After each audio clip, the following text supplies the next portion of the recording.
All right, we have this breaking news on the war in Gaza. Just moments ago, UK Prime Minister Keir Starmer said the UK will officially recognize Palestinian statehood in September if Israel has not agreed to a ceasefire in Gaza by then. Starmer also laid out the conditions Hamas must meet. Listen. Unchanged and unequivocal. They must immediately release all of the hostages, sign up to a ceasefire, disarm, and accept that they will play no part in the government of Gaza. And we'll make an assessment in September on how far the parties have met these steps. But no one should have a veto over our decision. So this is the way forward. We will keep working with all our international partners to end the suffering, get aid flooding into Gaza, and deliver a more stable future for the Middle East. Because I know that is what the British people desperately want to see. Thank you. I'll take some questions. John.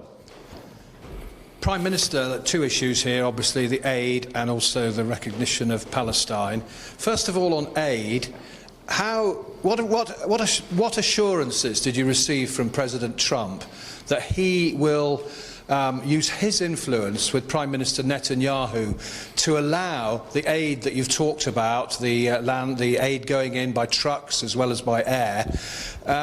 What assurance did you receive from him? He sounded as though, when he talked about every ounce of food going in and you can't fake the pictures that we've seen on TV. Tell me about the reassurances you've heard, the promises, pledges from President Trump.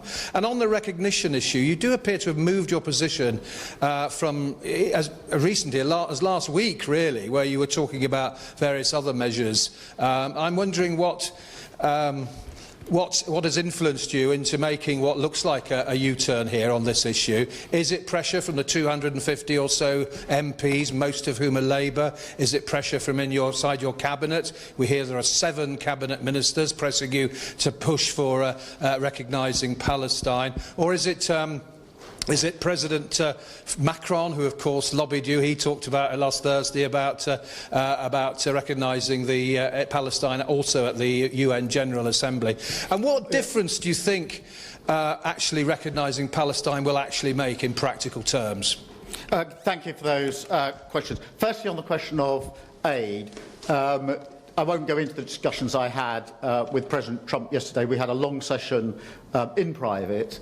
And we discussed the situation in Gaza, and you heard the way the President then put it in the press conference that we held afterwards. And I think you could see for yourself his concern about the humanitarian situation in Gaza, as is my concern, because we've been saying for some considerable time now we need to get more aid in at volume and at speed, and the situation now is absolutely catastrophic, which is why I've taken this decision today. In relation to the two-state solution and the recognition of Palestine, this has been long-standing Labour Party policy. It was in our manifesto.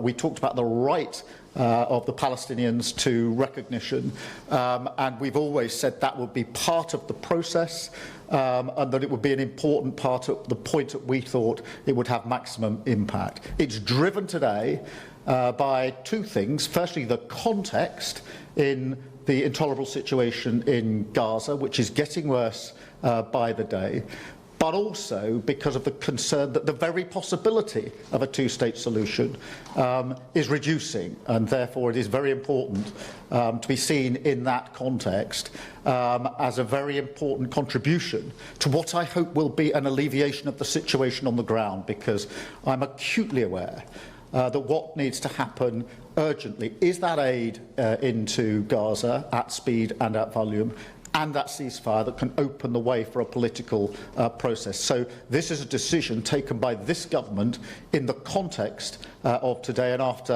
a meeting with my cabinet just earlier this afternoon.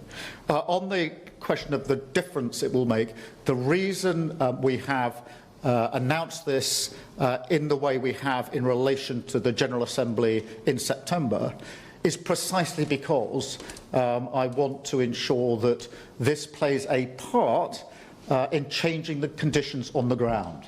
and making sure that that aid gets in, making sure that there is hope of a two-state solution for the future. And therefore, I've always been interested in what is going to make a material difference, how can we work with our allies most effectively, and that's why this comes as a part of a peace plan that we've been working on for some considerable time, an 8-part plan, which I've already spoken to Germany and France about, and many other countries. So this should be in the context of answering the question, yes, how do you get humanitarian aid in at speed and at volume, but also what happens the day after a much-needed ceasefire so that we can get to a long-term peaceful outcome. And I think that that is the context in which you should see the decision that I've made today. Can I go to David, PA, please? David. Yeah, thanks very much, Prime Minister. David Lynch from PA. In your statement now... And you were just listening to the UK Prime Minister Keir Starmer there. He was talking about the conditions that Hamas must meet in order for the UK to recognize a Palestinian state by September.